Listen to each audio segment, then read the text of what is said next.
Muy buenos días, muy buenas tardes o quizás muy buenas noches, estimado oyente, según sea la hora y el país donde se encuentre.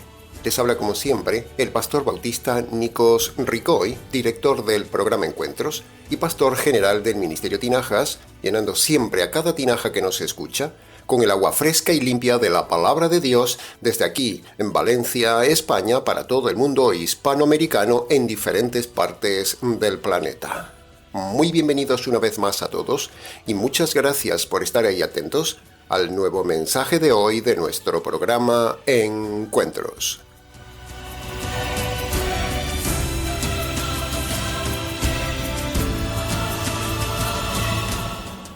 Como ya hemos dicho muchas veces en el canal, el segundo tema más importante después de la salvación es el tema del noviazgo, matrimonio y divorcio.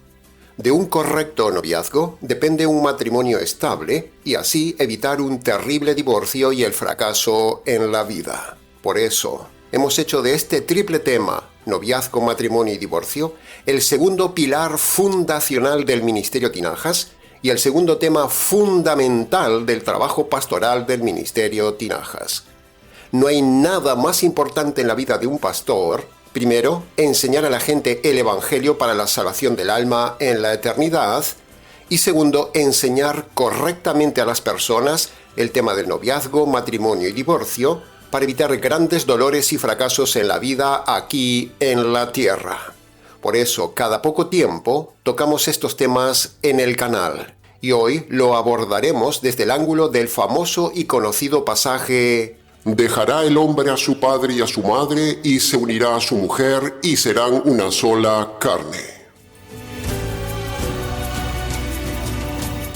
Dividiremos el estudio de hoy en dos partes para su mejor comprensión.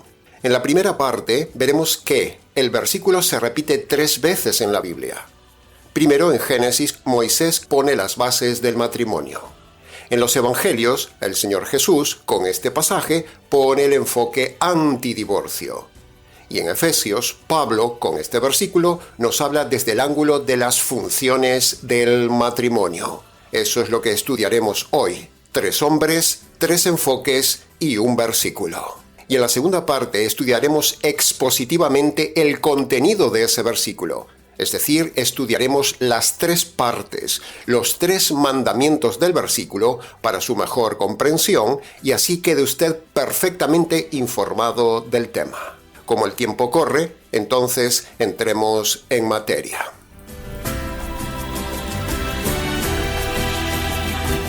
Entremos entonces en el análisis y comentario de la primera parte del pasaje de hoy.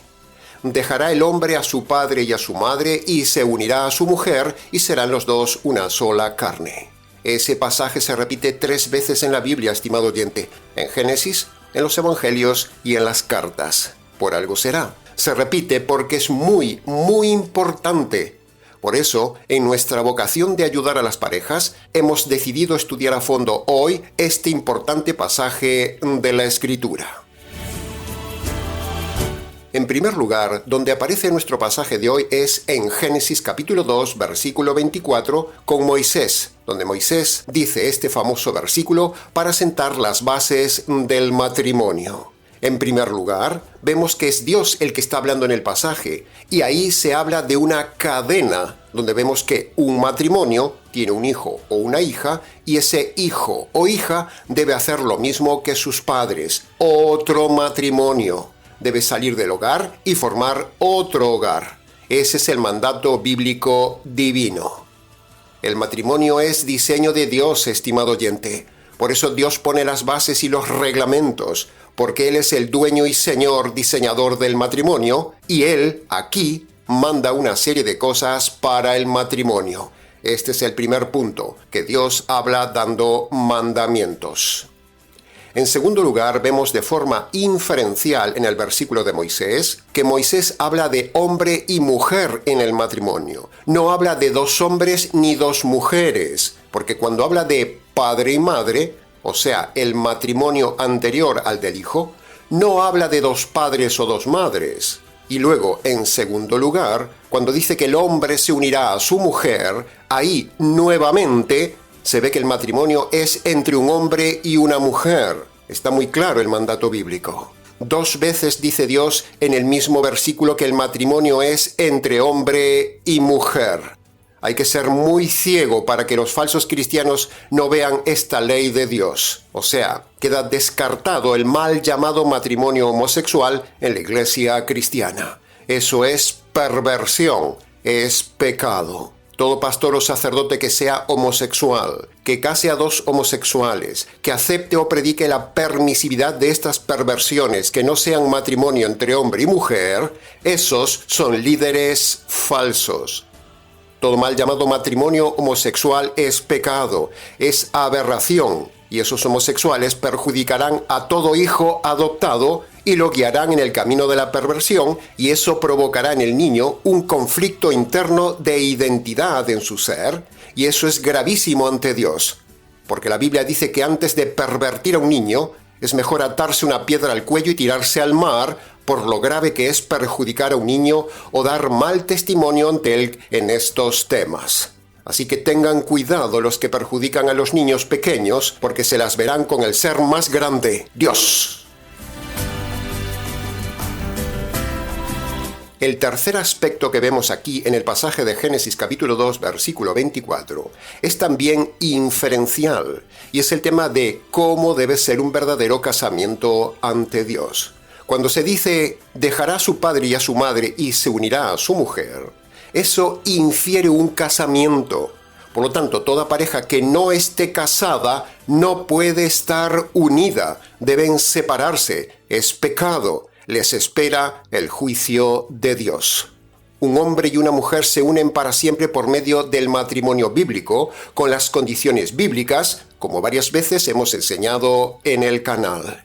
La Biblia muestra que para que haya una unidad de hombre y mujer ante Dios en matrimonio, para que Dios valide y una ese matrimonio, debe haber 3 elementos indispensables, bíblicos y universales, y no puede faltar ninguno. El primer elemento es que la pareja hombre y mujer debe estar unida ante una autoridad social, sea la que sea, desde una autoridad civil a una autoridad religiosa. El segundo elemento es que debe haber testigos en la unión matrimonial entre el hombre y la mujer. Y el tercer elemento es que debe haber un compromiso o una promesa matrimonial entre el hombre y la mujer. Sin estos 3 elementos no hay matrimonio ante Dios. Eso sería otra cosa. Será unión libre, será fornicación, será homosexualidad, será lo que sea, pero no será matrimonio sin estos 3 elementos. Así que sepárese de su pareja si usted no está casado correctamente según la Biblia y según esto que le estamos enseñando. La unión libre no tiene estos 3 elementos, estimado oyente. Las aventuras sexuales no tienen estos 3 elementos. Si usted se va a vivir muchos años con alguien por costumbre, eso no tiene estos 3 elementos. Por lo tanto, esa frase, se unirá a su mujer, es una forma inferencial de decir, casamiento correcto ante Dios. Si usted se llama cristiano, usted no puede saltarse estos 3 elementos para estar correctamente unido en matrimonio bíblico. Y el cuarto aspecto, o la cuarta base general que vemos en el pasaje de Génesis con Moisés, es la sexualidad de la pareja. La sexualidad está inferencial en este pasaje cuando dice, serán una sola carne. Pero vemos que la permisividad de esa sexualidad que se nombra en el pasaje viene solo después del casamiento, no antes. Ese es el orden de Dios que vemos aquí. Ahora escuche bien esto. Aunque una pareja se vaya a casar, aunque estén bien seguros de lo que van a hacer, aunque tengan todo preparado, aunque solo falten unos días o semanas para la boda, aunque no haya duda de casamiento, pero, tienen sexualidad antes del matrimonio, esa pareja está manchada, está en pecado, y lo que se funda en pecado no funciona, porque Dios no bendice el pecado. Si usted ha mantenido relaciones sexuales antes del matrimonio, usted ha roto el orden y la ley de Dios de la sexualidad que está aquí en el orden que Dios pone en este pasaje de Génesis. Usted ha desobedecido, usted ha pecado. Toda sexualidad fuera del matrimonio, antes del matrimonio o durante el matrimonio con otras personas es pecado. Pero ¿quién hace caso de esto en el día de hoy? ¿Quién? Parecemos ingenuos, parecemos antiguos, parecemos medievales hablando así de este tema de la sexualidad que es solo para después del casamiento. Sin embargo, Dios estableció aquí para el ser humano en Génesis hace miles de años que la sexualidad debe ser así a lo largo de todos los siglos. Por lo tanto, el que rompa este principio, este orden de Génesis, Dios lo juzgará de forma tajante para los que usan la sexualidad fuera del matrimonio o de forma perversa. En las perversas iglesias de hoy, mal llamadas cristianas, se permite la práctica de la sexualidad pecaminosa.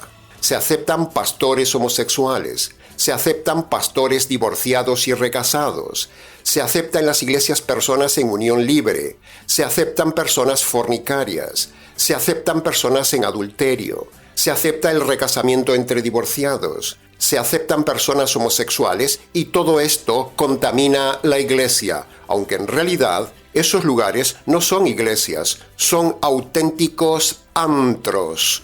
Busque la palabra antro en el diccionario y verá lo que queremos decir de estas iglesias y pastores que aceptan todo este desorden de la sexualidad en su iglesia. Por lo tanto, denunciamos desde aquí a todas las iglesias, pastoras, pastores y sacerdotes que permiten la inmoralidad sexual en sus iglesias. La sexualidad, dice aquí, es un invento de Dios, un regalo de Dios. Tiene un orden dado por Dios y solo es para el matrimonio, dice Dios, como vemos en este pasaje de Génesis capítulo 2, versículo 24. Ahora, habiendo dicho esto de Moisés, pasemos a ver el pasaje de hoy en los Evangelios. El Señor Jesús dice: Dejará el hombre a su padre y a su madre y se unirá a su mujer y serán los dos una sola carne.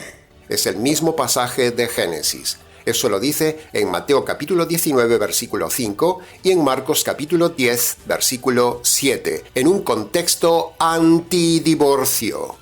En este versículo, Jesús le tapa la boca con este pasaje a sus opositores divorcistas, diciéndole que en Génesis hay un contundente argumento en contra del divorcio. El argumento de Jesús es que, por causa del pecado de Eva, Adán no se divorció de Eva, no pidió otra mujer a Dios. Dios no le dio otra mujer a Adán, ni Dios habló de divorcio en esa circunstancia. Por eso Jesús dijo: no era así en el principio. ¿Se había fijado en esto, estimado oyente? Jesús les dice que, si el divorcio fuera permitido por Dios, ya en la caída de Edén hubiera sido la ocasión ideal para defender y establecer el divorcio como ley cuando alguien hace algo muy grave contra su cónyuge. En este caso, algo aún más grave que un adulterio es la rebelión frontal contra Dios y la desobediencia de su palabra como hizo Eva. Sin embargo, no hubo divorcio, ni siquiera se nombró el divorcio en Génesis. Eva cometió un pecado múltiple muy grave: rebelión a la autoridad, desobediencia a la ley de Dios, anheló ser como dioses, independencia de su marido, oír al diablo, o dicho de otra manera, se fue con otro, porque se puso a dialogar lo que no debía dialogar con otro, y ese otro le engañó, con lo cual todo esto es gravísimo de parte de Eva. ¿Qué es más grave, estimado oyente? ¿Esto que hizo Eva contra Dios y su esposo o el adulterio? ¿Le parece poco pecado lo que hizo Eva?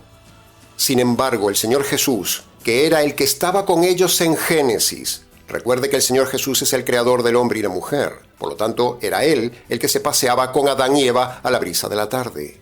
Sin embargo, el propio Jesús, creador de Adán y Eva, no muestra ninguna defensa del divorcio por muy grave que haya sido el pecado de Eva en Edén. Los necios pastores, pastoras y sacerdotes de hoy, modernos fariseos divorcistas, deberían remitirse a Génesis como manda el Señor Jesús para ver que, aun habiendo un pecado tan grave, eso no justifica ningún divorcio. Dios no le dio a Adán otra Eva, ni Eva pidió otro Adán. Así que Eva pudo haberle pedido a Dios otro Adán. Sin embargo, en las tres partes, en los tres personajes de esta terrible acción de Edén, ni por asomo ninguno nombra el divorcio, ni Dios, ni Adán, ni Eva. ¿Se había fijado? Así que Jesús en este pasaje de Mateo capítulo 19, versículo 5, o Marcos capítulo 10, versículo 7, usa el pasaje de Génesis, el mismo pasaje de Moisés, para ir en contra del divorcio, tapándole la boca a los fariseos divorcistas que buscaban cualquier pretexto para divorciarse de sus mujeres. Nosotros hacemos lo mismo que Jesús con los divorcistas de hoy. Les tapamos la boca. Los divorcistas de hoy son como los fariseos de duro corazón del tiempo de Jesús. Siempre están buscando una salida para tener otra cama. Así que el modelo que vemos en Génesis hace unos 6.000 años atrás, actualizado por Jesús hace unos 2.000 años atrás, es el modelo actual, también para el día de hoy, en la Iglesia. Nada ha cambiado, estimado oyente divorcista. El modelo de Génesis es este. Punto número 1. Por muy grave que sea el pecado de un cónyuge, no se permite el divorcio. Y punto número 2. En la frase de Génesis que usa Jesús, se unirá a su mujer, no hay excepciones ni se nombra que pueda haber desunión de su mujer después. Este doble argumento inferencial es contundente. Por eso con este pasaje Jesús descarta el divorcio. Los que se divorcian siempre son los perdidos, los inconversos, los religiosos, los de duro corazón. Esos se divorcian o buscan la nulidad porque solo buscan otra cama legal. Son como brutos animales irracionales a los cuales les espera el fuego eterno. ¿De qué les servirá luego a usted haber tenido 100 camas el día del juicio? Cada cama será para usted de mayor condenación. Piénselo. Y el tercer lugar donde se menciona la frase de hoy, dejará el hombre a su padre y a su madre y se unirá a su mujer y serán ambos una sola carne, lo dice Pablo en su carta a los Efesios capítulo 5, versículo 31, hablando del matrimonio. ¿Se da cuenta qué amplitud de enfoque tiene este pasaje de hoy? Pablo dice que la unidad matrimonial entre un hombre y una mujer es como la relación que tiene la Iglesia con Cristo o Cristo con la Iglesia. Por lo tanto, aquí también se descarta el divorcio, porque Cristo nunca se divorcia de su Iglesia. Fíjese muy bien, estimado oyente, lo que dice Pablo en 2 de Timoteo capítulo 2, versículo 13, para completar lo que decimos aquí. El pasaje parafraseado dice: aunque nosotros, la Iglesia, o sea, la esposa de Cristo, le fuéramos infieles, Él, o sea, Cristo, el esposo, permanecerá fiel, porque Él no puede negarse a sí mismo. Esto, en otras palabras, implica no al divorcio, sino fidelidad a pesar de la infidelidad. ¿Qué divorcista puede derribar este argumento teológico contundente, estimado oyente? Las personas falsamente llamadas cristianas, que buscan el divorcio por infidelidad, o los pastores y sacerdotes que fomentan el divorcio por infidelidad, deberían meditar este versículo de 2 de Timoteo capítulo 2, versículo 13, que es el modelo a seguir de un matrimonio. Así que Pablo dice que, aun por infidelidad de la esposa, o sea, la Iglesia, Cristo el esposo siempre permanecerá fiel porque no puede negar su compromiso que hizo un día con su amada la Iglesia. De la misma manera, estimado oyente, cuando en un matrimonio hay infidelidad, si se llaman cristianos, el cónyuge ofendido debe permanecer fiel. Por eso denunciamos, combatimos, refutamos y siempre derribamos a todo falso pastor o pastora o sacerdote que fomenta el divorcio, porque aquí, entre el pasaje de Efesios capítulo 5 versículo 31, junto con el pasaje de 2 de Timoteo capítulo 2 versículo 13, cuando juntamos ambos pasajes, vemos que no hay la más mínima posibilidad de divorcio, porque Cristo es el modelo con su iglesia que, a pesar de la infidelidad de la iglesia, Cristo no se divorciará jamás de ella. Los divorcistas deberían seguir este modelo. Toma nota, estimado pastor o sacerdote divorcista, que engañas a la gente y la llevas contigo al infierno eterno. No sabes la que te espera, pastor divorcista o sacerdote perverso, que te tomas la atribución que Dios no te da de anular un matrimonio o fomentar el divorcio. Falsos. Romanos capítulo 3, versículo 8 dice a estos divorcistas: la condenación de estos es justa. Y nosotros decimos amén. Por lo tanto, cualquier divorcista tipo calvinista reformado, adventista, pentecostal, mesiánico, judío, unicitario, testigo o católico romano, todos estos que son divorcistas van camino de la condenación eterna.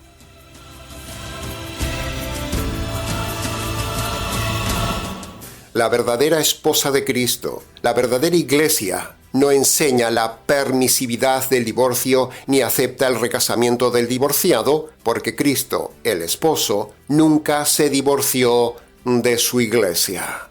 Por lo tanto, toda iglesia que permite o enseña el divorcio y el recasamiento del divorciado, eso es una señal inequívoca de que no es la verdadera iglesia. Porque la verdadera iglesia toma el modelo de matrimonio que hay en 2 de Timoteo capítulo 2 versículo 13 y el modelo de Génesis dicho aquí por Pablo. Bien, hasta aquí entonces con todo el detalle posible de la primera parte del mensaje.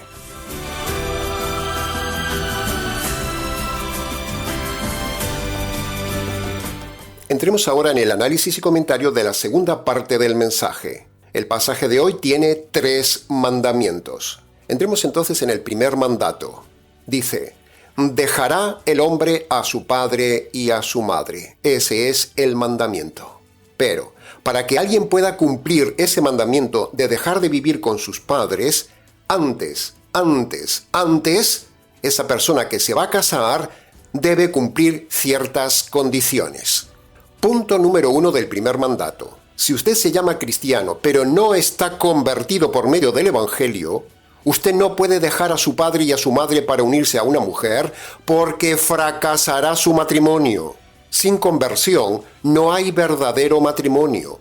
Tarde o temprano, más temprano que tarde, ese matrimonio fracasará y usted pondrá en vergüenza a sus padres por volver a casa de ellos habiendo fracasado.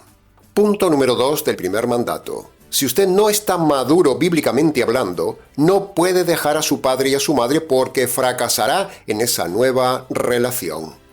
Si usted no guía su vida ni madura su vida con los principios bíblicos, usted fracasará al unirse a una mujer por inmaduro e ignorante. Toda pareja o persona que no está madura ni formada bíblicamente hablando en el matrimonio, ni usa la Biblia para su matrimonio, ese matrimonio fracasará seguro. Lo han visto nuestros ojos 1000 veces en nuestra consejería pastoral. Punto número 3 del primer mandato. Si una pareja que piensa unirse en matrimonio no ha pasado las alarmas y los filtros bíblicos, no puede dejar a sus padres y unirse a otra persona porque fracasará en esa relación y, como dijimos, avergonzará y dará gran dolor a sus padres y eso es pecado. Punto número 4. Usted no puede dejar a su padre y a su madre para unirse a una mujer en matrimonio si usted no tiene medios económicos suficientes para mantener un matrimonio. El varón no puede hacer trabajar a la mujer fuera de casa. Se lo repito. El varón no puede hacer trabajar a la mujer fuera de casa. Todo varón que no puede sostener a una mujer no debería casarse. La mujer no debe trabajar todo el día fuera de casa. Así que todo hombre que no puede sostener a una mujer, no deje a su padre o a su madre, quédese en casa. En otras palabras, no se case, porque matará el matrimonio si ella tiene que trabajar todo el día y luego, para colmo, si vienen los hijos, ni le cuento. Eso será la ruina total del matrimonio por haberse casado saltándose este punto importante. No se case, estimado oyente, no se case si no tiene medios suficientes para mantener una esposa. El principio financiero de Génesis, como otras veces hemos dicho en el canal, es que si usted no tiene jardín, no puede tener Eva. Adán primero tuvo un buen jardín para luego poder tener Eva. Dios le dio primero el jardín a Adán y luego le dio a Eva. Por lo tanto, toda Eva debe abrir los ojos y no casarse con un Adán si Adán no tiene un buen jardín y tiene que hacer trabajar como esclava a Eva. Si usted tiene Eva, pero no tiene jardín, ambos están en pecado. Están rompiendo el orden bíblico, porque el principio de Génesis es tener un suficiente jardín para poder mantener una Eva. Haga caso de estos dos principios de Génesis, estimado oyente, y le irá bien. Punto número 5 del primer mandato. Usted no puede dejar a su padre y a su madre si sus padres no pueden vivir solos y no pueden mantenerse solos. En este caso, usted no puede dejar a su padre y a su madre para unirse a su mujer porque sería deshonrar a sus padres dejándolos desprotegidos y abandonados. Usted no puede casarse si no deja asegurados a sus padres. Punto número 6.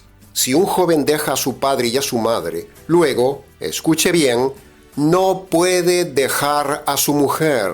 A los padres sí se los deja por mandato divino, pero al cónyuge no se lo deja precisamente por mandato divino.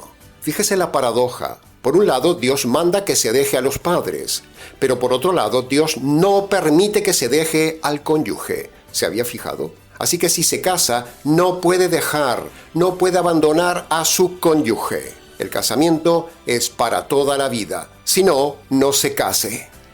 Y punto número 7 del mandato de Génesis, vemos que el pasaje infiere también que el hombre dejará de convivir con sus padres y se unirá a su esposa. Aprovechamos para decir de este tema que el convivir en la misma casa con los padres estando recién casado es pecado. La pareja debe estar apartada de los padres y vivir independientes.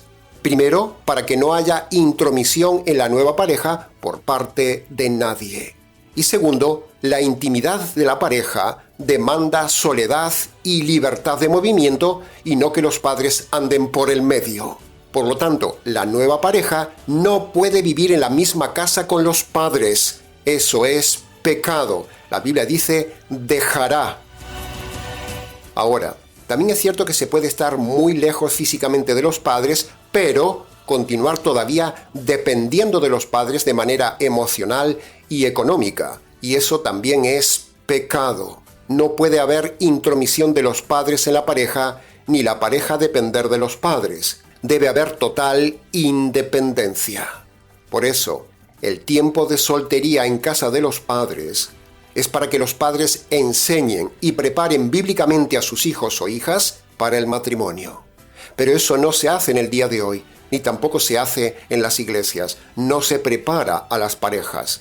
Y lo que se enseña en las iglesias como preparación prematrimonial está demostrado que no vale de nada, porque la gente fracasa en el matrimonio. Bien, todo esto en cuanto al primer mandato. Dejará a su padre y a su madre.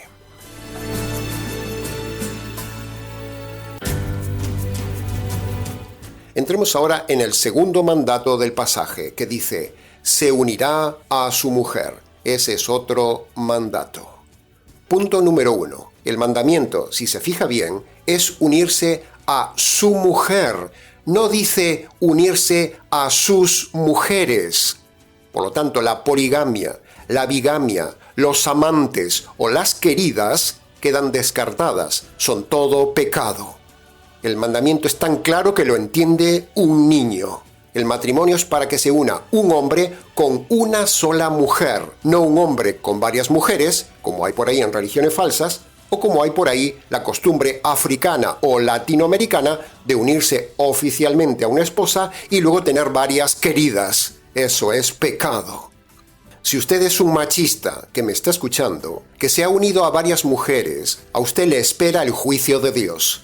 El mandato bíblico es unirse en matrimonio a una sola mujer. Y ya tiene bastante trabajo con una sola mujer, por cierto. ¿Para qué unirse? ¿Para qué tener varias mujeres? ¿Solo para tener varias camas? Pues tenga más camas con la única mujer que tiene. Mire qué sencillo. Si una persona se casa estando divorciado, eso es tener varias mujeres, lo cual es adulterio. Todo lo que vaya más allá de tener una sola esposa es tener varias mujeres. Es pecado, es ir contra este mandamiento de tener una sola mujer. Así que, estimado machista inmoral latinoamericano, olvídese de las mujeres, céntrese solo en su mujer, porque si no, le espera el juicio de Dios y usted derramará lágrimas de horror cuando vea la santidad de Dios frente a su perversión animal. Ya lo dice 2 de Pedro capítulo 2, versículo 12. Son como brutos animales irracionales, nacidos para destrucción de su alma y perecerán por su propia perdición. Se puede decir más alto, pero no se puede decir más claro. Cada uno prometió ser fiel el día del casamiento. Por lo tanto, si tiene otras mujeres o tiene un amante, usted va camino de la condenación eterna por mentiroso a su promesa y adúltero a su pacto matrimonial, excepto que usted rectifique por medio de este mensaje y se convierta por medio del Evangelio.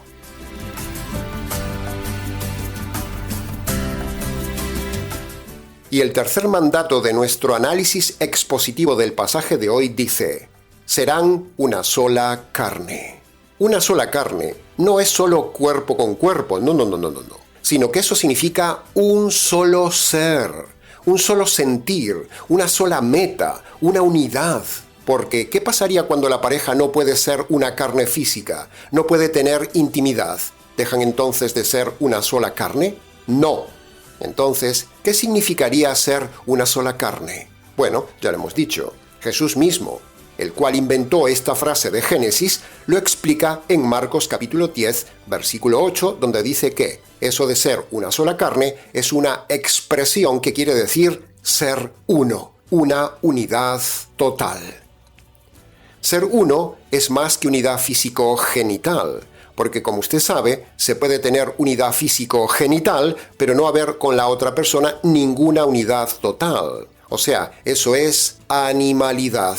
Los animales se unen, pero no son uno. ¿Ve la diferencia? Por eso Jesús manda que el matrimonio sea una unidad total, no solo física. Debe ser una unidad espiritual en doctrina y conversión, si no, es yugo desigual. Debe ser una unidad de alma, o sea, unidad de proyectos de vida, unidad de metas, unidad de ideas, unidad de coordinación de acción, unidad en el manejo del dinero, unidad de crianza de los hijos, unidad en trabajo armonioso y, por último, la unidad física sexual como resultado hermoso, como la corona de la relación, como la guinda de la unidad espiritual y del alma. La unidad íntima, plena de espíritu, alma y cuerpo es solo un privilegio maravilloso que Dios dio para el matrimonio. Eso es vivir una sola carne. Ahora, ¿quién vive esto? ¿Usted lo vive en su matrimonio? ¿Usted tiene unidad plena en espíritu, alma y cuerpo con su cónyuge? ¿O es usted solo un machista que busca la unidad genital como un animal? O quizás es usted una dama que chantajea o se aprovecha de la sexualidad para conseguir cosas de su marido o simplemente lo aguanta para que no la eche de casa. Qué triste es decir esto, pero sucede. Una sola carne se ha convertido hoy en día en todo menos en el propósito de Dios. Una sola carne se ha convertido en un negocio. Una sola carne se ha convertido hoy en libertinaje. Se ha convertido en chantaje. Una sola carne se ha convertido en diversión. Una sola carne se ha convertido en el único elemento para casarse. Pero, escuche bien esto, estimado oyente. Si usted está en una iglesia con un pastor o pastora recasado, usted está siendo cómplice del pecado de ellos. Márchese de ahí. Así que, todos los inmorales que me escuchan, todos los fornicarios, todos los aventureros inmorales, todos los adúlteros de aventuras o recasados, todos en unión libre, todos los homosexuales o lesbianas, todos los pervertidores de niños, todos los libertinos, escuchen bien esto. Un día, su libertinaje será su vergüenza, su horror y su dolor. La Biblia dice en Hebreos capítulo 13, versículo 4, que Dios juzgará a todos estos. Así que prepárese. Ahora, redirigiendo el mensaje relacionado con el tema de hoy, decimos que si usted ha fracasado en su noviazgo por haber elegido a quien no debía, eso fue pecado. Si usted está en un matrimonio fracasado por haberse casado con quien no debía, eso es pecado. Si usted ya está en un divorcio o se ha divorciado, eso es pecado. Si usted está en una unión libre siendo soltero o siendo casado, eso es pecado. Si usted es homosexual o vive una vida de libertinaje, eso es pecado. Si usted se ha recasado nuevamente siendo divorciado, eso es adulterio, eso es pecado. Si usted en el tiempo de noviazgo no hizo caso de la conciencia, no usó la razón, ni escuchó el consejo de los demás, ni tuvo en cuenta el fracaso de los demás, y no consultó la palabra de Dios y se acostó con su novio, eso es pecado. Todos estos pecados lo llevan a usted a la condenación eterna, estimado oyente, porque sus pecados están aún vigentes sin perdonar. Y si usted se muere con esos pecados sin perdonar, usted irá a la condenación eterna. No importa que vaya a una iglesia todos los días, no importa que usted haya hecho una oración de fe, no importa que el pastor o sacerdote lo haya incitado a usted a divorciarse o recasarse, no importa que usted haya pedido perdón a Dios. Por cierto, pedir perdón a Dios no le perdona los pecados. No importa que usted se haya bautizado, porque nada de esto le salva ni le perdona los pecados. Si el Señor hoy le quitara la vida, usted aparecerá en la cárcel eterna por todos esos pecados cometidos desde su juventud, en su noviazgo, en su matrimonio y en la actualidad. Por lo tanto, para que todos estos pecados sean perdonados en su vida, usted debe convertirse correctamente por medio de los 4 pasos que Dios manda y que están concentrados en 2 puntos en Marcos capítulo 1, versículo 15. 4 pasos en 2 requisitos. 2 requisitos, 4 pasos. Los 4 pasos de los 2 requisitos de Dios para perdonar sus pecados y librarlo de la condenación eterna son estos. Preste atención, apúntelos y obedézcalos. Primer paso. Usted debe reconocer de forma concreta sus pecados cometidos desde su juventud. Usted debe reconocer sus pecados de inmoralidad. Debe reconocer sus pecados de hacer las cosas sin pensar. Debe reconocer sus pecados de no hacer caso a la conciencia. Debe reconocer ante Dios sus pecados de relacionarse con quien no debía en el noviazgo. Debe reconocer sus pecados de casarse con quien no debía. Debe reconocer su pecado de fracaso matrimonial. Debe reconocer su pecado de mal testimonio. Debe reconocer su pecado de divorcio si lo hubo, y su pecado de adulterio si usted se ha vuelto a casar estando antes casado. Todo esto usted debe reconocerlo de forma detallada ante Dios el juez para ser perdonado. Este es el arrepentimiento correcto. Hágalo tal cual se lo decimos. Segundo paso, usted debe reconocer que merece recibir la justicia divina. Si usted no reconoce esto ante Dios, que usted merece la justicia divina por sus pecados, usted no será perdonado. No es suficiente solo con confesar los pecados, como se dice por ahí. No es suficiente solo con arrepentirse, como dicen por ahí, sino que usted debe reconocer que merece la justicia de Dios. Tercer paso para ser perdonado y salvo. Usted debe reconocer que en la cruz, el Señor Jesús, el hombre inocente, recibió la justicia divina que usted merecía recibir por sus injusticias en el noviazgo, matrimonio, divorcio y recasamiento. Sus pecados demandan la justicia de Dios, y esa justicia la recibe el Señor Jesús por usted en la cruz. Sin justicia no hay perdón, y esa justicia ya se hizo en la cruz. Por lo tanto, para que usted sea perdonado por medio de esa justicia, usted debe reconocer que la justicia que usted merecía la recibió el Señor Jesús. Y el cuarto paso que usted debe dar, después de reconocer sus pecados, después de reconocer que usted merece la justicia divina, y después de reconocer que el Señor Jesús recibió la justicia divina, ahora usted debe apropiarse por la fe de esa justicia caída sobre el Señor Jesús. ¿Y cómo es eso de apropiarse por la fe de la justicia caída sobre el Señor Jesús? ¿Cómo? Bueno, Como tantas veces hemos dicho, creemos que la mejor ilustración para que usted comprenda esto de apropiarse por la fe de la justicia caída sobre el Señor Jesús es como si usted tuviera un brazo de goma capaz de extenderse 2000 años atrás hasta el Calvario y allí tomar la justicia caída sobre el Señor Jesús, traerla y hacerla suya. Eso es apropiarse por la fe de la justicia del Hijo. Eso es el Evangelio. El Evangelio es tomar la justicia de la cruz para uno por medio de la fe. El segundo requisito que pone el Señor Jesús en Marcos 1:15. Ahora, cuando usted va a su habitación y allí en el secreto de su habitación, descalzo y de rodillas, si su salud se lo permite, y usted obedece todo esto que le hemos dicho detalladamente punto por punto, requisito por requisito, paso por paso en ese orden, entonces tengo una buena noticia. Dios le dará el perdón de todos sus pecados y le dará la entrada un día al reino de los cielos. Amén. ¡Aleluya!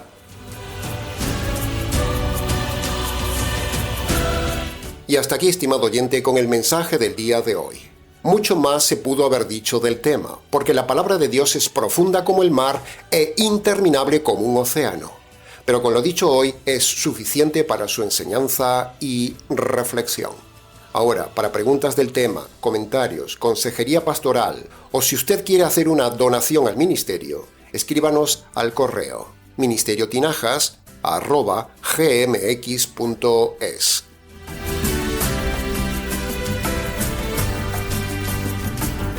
Les ha compartido una vez más la verdad expositiva del tema el pastor bautista Nikos Ricoy, expositor bíblico del Ministerio Tinajas, desde aquí, en Valencia, España, para todas las naciones hispanoamericanas. Será entonces con el gusto de siempre, hasta nuestro próximo mensaje, aquí, en nuestro habitual programa Encuentros.